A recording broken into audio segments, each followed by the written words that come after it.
পুকুরে আমি গোসল করতেছিলাম।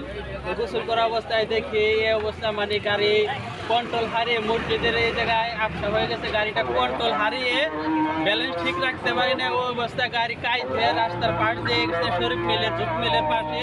এই খাম্বির সাথে এসে আঘাত খেয়ে খাম্বির ভিতরে ঢুকে গেছে। আমি ওখান থেকে দৌড়ে এসে কিছু মানুষ আহত অবস্থায় বের হয়েছে, কিছু মানুষ 15-16 জন মানুষ গুরুতর অবস্থায় বের হয়েছে আহত অবস্থায়, আর 5-6 জন মানুষ বের করছি। একেবারে তারা বাঁচা আছে না মরা গেছে তা আমরা বলতে পারি না, তখন কান্নাকাটি অবস্থায় ছিলাম।